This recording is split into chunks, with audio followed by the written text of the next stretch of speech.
Admiral James Parker stood at the massive viewing window of Earth's embassy on Capitol Station, his weathered hands clasped tightly behind his back. At 60 years old, he had seen many things in his career, but nothing like this. The sight before him made his blood run cold. A shimmering blue wall of energy was spreading across space like a giant web, piece by piece cutting Earth off from the rest of the galaxy. The barrier looked beautiful, almost like the northern lights back home, but its purpose was far from beautiful. It was a cage, pure and simple. "Sir," his aide Tom rushed into the room, face pale. The surface of Mars had always been red, but today it was silver too. As the hidden bay doors opened across the planet's dusty plains, hundreds of warships rose from underground hangars, their metal hulls gleaming in the sunlight. Decades of secret construction were finally being revealed. In the control center of Mars Base 1, Commander Alice Reed watched the massive display screen with pride. Each green dot represented a ship, and the screen was filling up with them rapidly. "Status report," she ordered, her voice steady despite the excitement of the moment. "All ships reporting ready, Commander," her operations officer replied. 20 years of hiding, and not a single engine has failed. The maintenance crews deserve medals for this. Alice allowed herself a small smile. The Council races had always looked down on human engineering, calling it crude and primitive. They were about to learn how wrong they had been. A message flashed across her screen. Priority communication from Admiral Parker on the Council station. 2 words. "Begin now." "Launch all ships," Alice commanded. "Stealth systems active until they clear the atmosphere. Let's show them what humanity's been working on." The first wave of ships rose silently into the thin Martian air. They looked nothing like traditional space vessels. Their hulls were dark and angular, absorbing light rather than reflecting it. No visible engines, no glowing ports. They moved like shadows through space. On one of the secondary screens, Alice could see similar launches happening around Jupiter's moons. Europa, Ganymede, and Callisto. Each had hidden shipyards buried under their icy surfaces. The Council's sensors had never detected them, thanks to the quantum shielding technology Earth had developed in secret. "Ma'am," her communications officer called out, "we're picking up Council transmissions. They're panicking." Alice moved to his station and listened to the intercepted messages. The aliens' voices were filled with confusion and fear. Where did these ships come from? Impossible. Our surveys showed no construction facilities. Their technology, it's far beyond what they reported. "Send word to all ships," Alice ordered. "Formation Delta. Let's show them our new toys." The fleet moved with perfect precision, forming a massive arrow shape pointed at the nearest barrier generator. These weren't just warships. They were the product of humanity's best minds, working without the Council's restrictions. "First wave, power up gravity lances," Alice commanded. The new weapons had never been used in actual combat before. They were Earth's greatest secret, devices that could manipulate gravity itself. The Council thought such technology was centuries away from development. They were wrong. Beams of distorted space shot out from the lead ships, invisible except for the way they bent starlight around them. When they hit the barrier generators, the massive structures simply crumpled like paper toys, crushed by their own weight. "Multiple barrier segments failing," reported the tactical officer. "The Council fleet is responding, but they're confused. Their formation is broken." Alice nodded. "Maintain discipline. Remember your training. The Council ships may be bigger, but size isn't everything."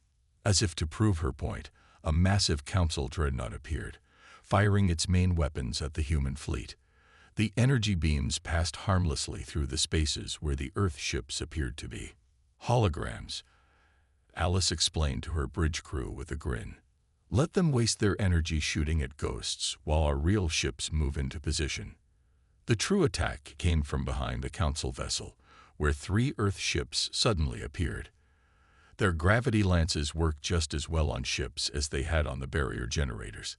The dreadnought's mighty hull buckled and twisted, its crew probably never understanding what hit them. "Message from Europa Base," called out the communications officer. "They've broken through their section of the barrier. Jupiter sector is clear." Alice looked at the main display again. The dots representing Earth's ships now outnumbered the Council vessels 3-1. And these were just the forces they'd hidden in the solar system. More were coming. "Send word to Admiral Parker," she ordered. "The fleet is revealed. Operation Breakout is proceeding as planned. The cage is broken." As she watched her ships move forward with unstoppable precision, Alice thought about all the years of preparation, all the secret training, all the hidden construction. The Council had thought they were dealing with primitive upstarts who needed to be contained. Instead, they had awakened a sleeping giant, and now they would learn just how big a mistake they had made. From the tactical room of Earth's flagship Thunder, Captain Robert Black watched as another section of the barrier grid collapsed. The massive energy walls that had been meant to cage humanity were falling one by one, like dominoes in space. "Status report," he called out to his crew, his deep voice calm despite the chaos of battle around them. 6 more barrier stations destroyed, sir," Lieutenant Mike Wilson reported from his station. "Our gravity lenses are working better than the simulations predicted. The Council's shields might as well be paper." Robert nodded, studying the 3D battle map floating in the center of the room. Red dots showed Council ships, while blue marked Earth vessels. The map told a clear story. They were winning. "Incoming transmission from Council Command," the communications officer announced. They're begging us to stop." "Put them on screen," Robert ordered, straightening his uniform. The main screen lit up, showing an alien face. The Council commander's gray skin had turned almost white with fear. Its multiple eyes blinked rapidly as it spoke. "Please," the alien said. "This is madness. Those barriers took 50 years to build. They're our strongest defense technology." Robert kept his face neutral. "They were impressive barriers," he agreed. "But you made one big mistake. You told us exactly where you were building them. For 3 years, we watched. We studied. We learned every weakness." "Impossible." The Council commander sputtered. "Our security was designed to stop known threats," Robert cut in. "But humans are very good at thinking of new ways to solve problems. Did you really think we'd just sit quietly and let ourselves be caged?"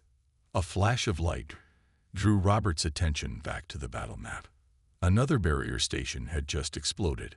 This one had been trying something new, redirecting all power to a single shield section. It hadn't helped. "Sir," Lieutenant Wilson called out, "Council reinforcements arriving. 5 heavy cruisers, 3 carrier ships." Robert studied their formation. The Council ships were bigger, more heavily armed by traditional standards. But today, traditional didn't matter. "Deploy shadow drones," he ordered. "Let's show them another surprise." From the hangars of nearby Earth ships, hundreds of small, dark objects emerged. Each was about the size of a car, piloted by advanced AI. The Council had banned AI combat units centuries ago, calling them too dangerous. Humanity had simply made them safer. The drones moved like a swarm of angry bees, too fast and too numerous to track. Council weapons couldn't lock onto them. Their energy shields couldn't adjust quickly enough to block them, and each drone carried a miniature gravity lance. "Council cruisers taking heavy damage," Wilson reported, trying to hide his excitement. "Their formations are breaking. They're retreating." Robert allowed himself a small smile. "Don't pursue. We're not here for a slaughter. Focus on the remaining barrier stations." On the main screen, the Council commander was shouting orders to his own forces, but it was too late. The carefully built cage that was supposed to contain Earth was now just scattered debris floating in space. "Message from Mars base," the communications officer announced. "Commander Reed reports all sectors clear. The barrier network is down. We're free." A cheer went up from the crew, but Robert raised his hand for silence. This isn't over yet. The Council needs to understand that they can't just decide the fate of other species without consequences. He turned to the Council commander, who was still on screen. Tell your leaders that Earth's fleet is coming to the Council station. Not for revenge, but for justice. We'll arrive in 6 hours. The alien commander's eyes widened even further. 6 hours. But it's a 3-day journey. That's what we let you believe, Robert replied calmly. Like I said, humans are good at solving problems. You might want to prepare for our arrival. The screen went dark as the Council commander cut the transmission. Robert looked back at the battle map, where the last few red dots were rapidly retreating. Send word to all ships, he ordered. Form up on our position. Set course for the Council station. He paused, then added, and someone tell Admiral Parker that his chess game is going exactly as planned. As the Earth fleet gathered, their ships sleek and powerful against the star-filled background, Robert thought about how this day would be remembered. Not as the day humanity broke free, but as the day the galaxy learned that underestimating humans was a very, very bad idea. The Grand Council chamber was in complete chaos. Hundreds of alien representatives shouted and argued, their voices echoing off the ornate walls. The massive room, usually a place of order and ceremony, now looked more like a marketplace during a riot. At the center of it all stood Counselor David Marcus, Earth's secretly planted intelligence officer. For 10 years, he had pretended to be just another boring diplomat. Today, he would show them all who he really was. Order. We must have order, shouted the council leader, his gray skin now almost blue with stress. The emergency meeting wasn't going as planned. How did they hide such power? Demanded one alien representative, their scales flashing with anger. You told us humans were contained. The barriers are gone, cried another. Their ships could be here any moment. David stepped forward, his simple black suit standing out among the colorful robes of the alien council members. I believe, he said calmly, this would be a good time to show everyone what I've been recording for the past 10 years. The chamber fell silent. David pulled out a small silver device and pointed it at the chamber's main display screen. Suddenly, the air was filled with holograms. Hundreds of private meetings, secret conversations, and hidden deals. This, David's voice carried clearly through the silence, is a meeting from 3 years ago, where you planned to steal Earth's technological advances once we were safely caged.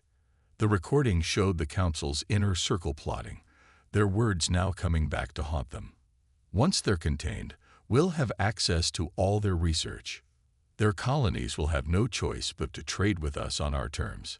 We'll control their future development. David changed to another recording, and here's where you decided that younger species should never be allowed to develop independently. He looked directly at the representatives from newer council races. You might want to pay special attention to this part. The younger species representatives watched in growing anger as the recording showed how the council had been holding them back, limiting their growth while pretending to help them. These recordings are fake, shouted one of the senior council members. This is human trickery. Really? David smiled. Would you like me to show everyone how you took bribes to delay the development of fusion power on Proxima 3? Or perhaps how you manipulated the currency markets in the Orient sector? More shouting broke out, but this time it wasn't just chaos. It was anger, and it was directed at the council leadership. The humans are coming, announced a guard, running into the chamber. Their fleet will arrive in less than an hour. Impossible. The council leader slammed his hand on his podium. Even with their secret technology, they can't. We've been able to do that for years, David interrupted. We just didn't show you everything we could do. That was actually one of our smartest decisions, wasn't it? On the massive view screens around the chamber, images appeared showing Earth's fleet approaching. The ships moved with impossible speed, their dark hulls making them look like arrows shot through space. I move for an immediate vote of no confidence in the council leadership, called out one of the younger race representatives. Others quickly joined in. You can't do this. The council leader's voice had lost all its authority. We are the foundation of galactic civilization. No, David's voice cut through the noise. You're just the people who've been in charge the longest, and you've done a terrible job of it. More and more representatives were standing now, calling for votes, demanding investigations. The council leader tried to call for order again, but nobody was listening anymore. David's communicator buzzed softly. A message from Admiral Parker. Well done. Keep them busy for 30 more minutes. Then things get really interesting. Looking around at the chaos he had helped create, David allowed himself a small smile. The council had thought they were setting a trap for humanity. Instead, they had given humans the perfect stage to expose centuries of corruption and control. I suggest, David said loudly, that everyone take their seats. Earth's representatives will be here very soon, and they have some interesting proposals for the future of galactic governance. The shouting continued, but now there was fear in many voices, not fear of humanity's weapons, but fear of what other secrets were about to be revealed. The grand old council was crumbling, and something new was about to take its place. The data streamed across every communications channel in the galaxy, every screen, every news feed, every personal device lit up with proof of the council's centuries of lies. No one could stop it, and no one could hide from the truth anymore. Admiral Parker stood on the bridge of the flagship Thunder as it docked with the council station. Through the view screen, he could see hundreds of ships from younger council races moving to protect Earth's fleet, not that they needed protection. Another dozen races have officially broken from the council, sir, reported his aide Tom. The Centauri Alliance was first, followed by the Ridge Worlds. Even some of the older races are jumping ship now. Parker nodded, straightening his uniform, and the council's military response. That's the interesting part, sir. Their fleet commanders are refusing to attack. The evidence we released about corruption in military contracts, well, let's just say they're not feeling very loyal right now. The Admiral allowed himself a small smile. Bullets and bombs weren't the only weapons humans had prepared. Information, properly used, could be even more powerful. Sir, called out the communications officer, the council's inner chamber is ready for you. Very well. Parker turned to his staff. Let's go change the galaxy. The walk to the council chamber was different now. The guards who had once looked down on humans now stood stiffly at attention, their eyes forward, their weapons carefully pointed at the ground. Fear, respect, maybe both. The chamber doors opened, revealing a very different scene from the chaos of a few hours ago. The room was quiet now, tense. The council leaders sat in their high seats, but they weren't looking down on everyone anymore. Their posture showed defeat. Admiral Parker, the head counselor, began, "We are prepared to discuss terms." "No," Parker cut him off. "You don't get to negotiate anymore." He nodded to his technical team, who began setting up devices around the room. Right now, humanity's intelligence network is releasing every secret, every backroom deal, and every dirty little scheme your council has run for the past 300 years. Screens around the chamber lit up, showing data streams, recorded meetings, financial transactions, all the evidence humanity had gathered while pretending to be less advanced than they were. Impossible. One counselor stood up. Our security systems were designed by companies you corrupted, Parker interrupted. Did you really think those companies would turn down better offers from Earth? Humans can be very generous to our friends. More screens activated, showing scenes from across the galaxy. Young races were rising up, demanding changes. Old power structures were crumbling. And everywhere, Earth's influence was spreading. "This is illegal," another counselor shouted. "You can't just." A flash of light filled the room. When it cleared, 6 council security officers lay unconscious on the floor. No one had even seen the human guards move. "We can," Parker said calmly. "We have, and we're just getting started." He walked to the center of the chamber. For years, you thought humans were just copying your technology, following your rules. You never wondered why we asked so many questions, why we were so interested in how everything worked. He pressed a button on his uniform. A hologram appeared, showing Earth's full military might. Not just the ships they'd revealed, but the entire fleet. Thousands of vessels, technologies the Council had never seen before, weapons that could reshape reality itself. We learned everything about you, Parker continued. Your strengths, your weaknesses, your fears. And while you were watching us build simple ships and basic weapons, we were building something far more powerful, a new future. The chamber doors opened again, revealing representatives from dozens of younger races. Their eyes were bright with hope and determination. The old council is finished, Parker announced. In its place, we're establishing a new galactic alliance. Equal representation. True democracy. No more secrets, no more corruption. He turned to the council leaders, who seemed to have aged years in the past few hours. You have a choice. Face trial for your crimes, or resign immediately, and let your people select new leaders. Choose quickly. One by one, the council leaders stood down. They had finally realized a simple truth. Their power had always been built on lies, and humanity had just stripped those lies away. As the chamber began to fill with representatives from races both old and new, Parker thought about how long they had planned this moment. The council had tried to cage humanity. Instead, they had given humans the perfect reason to set everyone free. The council station's main observatory offered a view that would have been impossible just days ago. Earth's fleet surrounded the station in a perfect sphere, their dark hulls reflecting the light of nearby stars. But it wasn't just Earth's ships anymore. Vessels from 24 other races had joined them, forming the largest fleet ever seen in council space. Admiral Parker stood at the window, watching as another group of ships arrived. These from a race that had been under council control for centuries. Behind him, the emergency meeting was about to begin. Sir, Commander Reed appeared at his side. The demonstration is ready. Parker nodded. And our security teams? In position. We've detected 3 separate assassination plots already. The old guard isn't going down without a fight. Then let's give them something bigger to worry about. Parker turned away from the window and walked to the center of the massive chamber. The room was packed with representatives from every known species. The older council members sat in their traditional high seats, but they didn't look powerful anymore, just old and scared.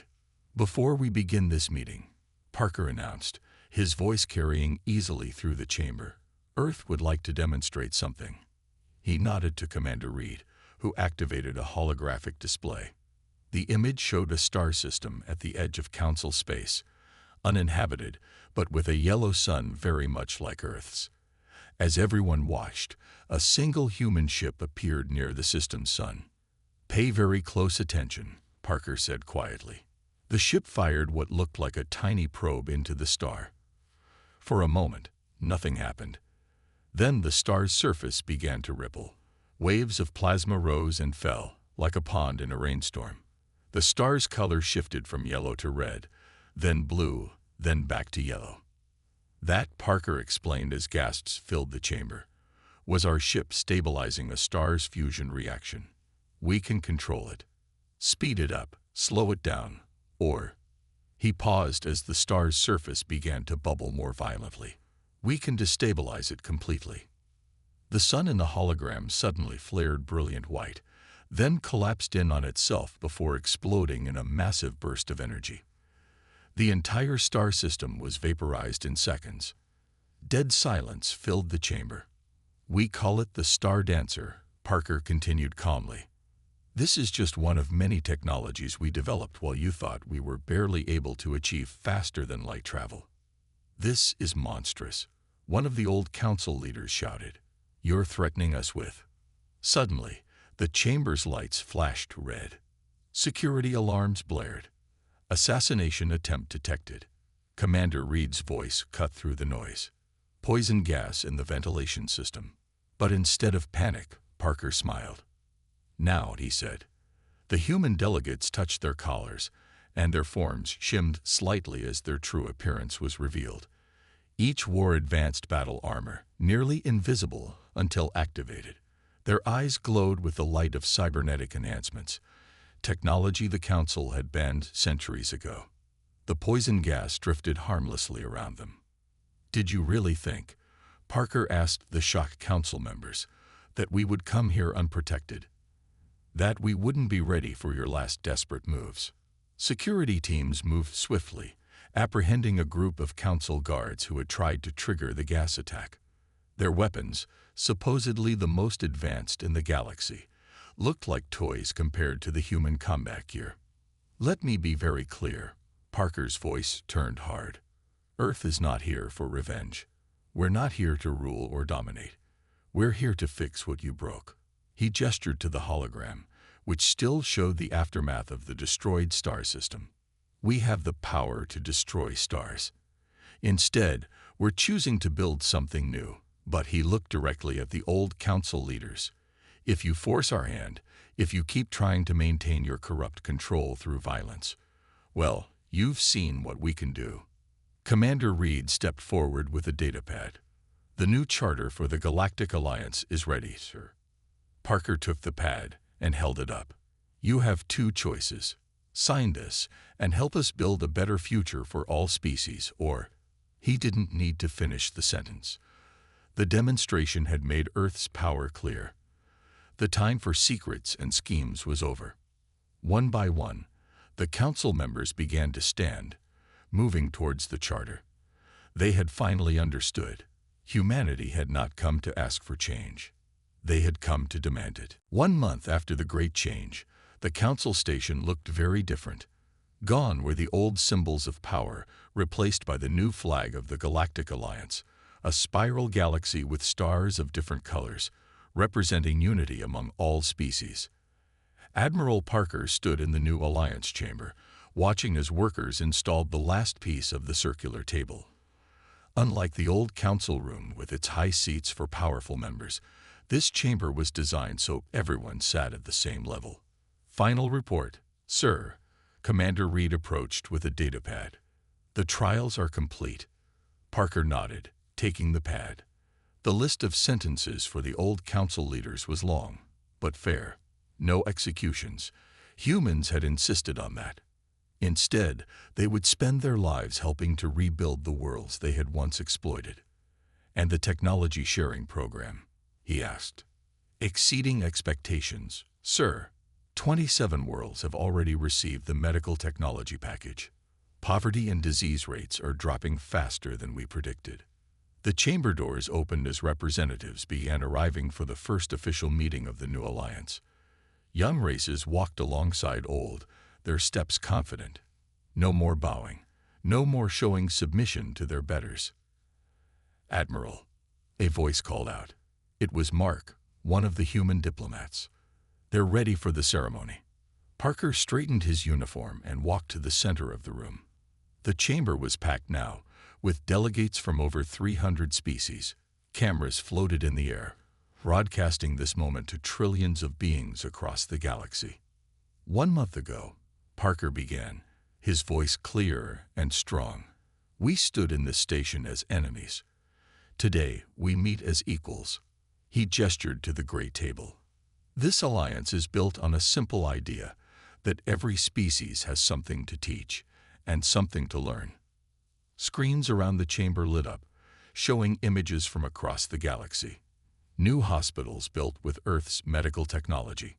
Schools teaching advanced sciences to species that had been kept primitive by the old Council. Ships from different races working together to clean up space debris. Earth kept its true power hidden for years. Parker continued, "Not because we wanted to deceive, but because we needed to be sure. Sure that when we revealed ourselves, we could protect not just humanity, but all races who had been kept down." He pressed a button on the table, and a new hologram appeared. Plans for technology beyond anything most races had seen. "These are our gifts to the Alliance. Clean energy, advanced medicine, faster ships, but most importantly," he smiled, the freedom to use them without fear or control. The chamber erupted in applause. Many of the delegates had tears in their eyes, or their species equivalent of emotional display. "And now," Parker said as the applause died down, "I am stepping down as military commander." A surprised murmur ran through the crowd. Earth's fleet will join the new Alliance Defense Force, serving alongside ships from all member worlds. The time for showing strength is over. Now is the time for building bridges. He took off his admiral's insignia and placed it on the table. The first act of this alliance will be to ensure no single power, including Earth, can ever threaten galactic peace again. The voting was unanimous. As the new charter was signed, Parker felt a weight lift from his shoulders. The grand game was finally over, and everyone had won, except those who had tried to keep power for themselves. Later, standing at his favorite window, Parker watched ships from dozens of worlds moving peacefully through space. Commander Reed joined him, holding 2 cups of coffee. "Quite a view," she said, handing him a cup. "Better than the one we had a month ago," Parker agreed. "You know what the funny thing is? The old council thought they were containing a threat. Instead, they pushed us to become something greater. And now," Parker sipped his coffee, smiling, "now we all get to see what we can become when we work together. No cages, no barriers, no limits." Outside, a group of ships from Earth flew past in formation with vessels from former council worlds. Their lights blinked in perfect harmony against the backdrop of stars, a symbol of the new age that was just beginning. Humanity had gone from being caged to helping set everyone free. And that, Parker thought, was the greatest victory of all.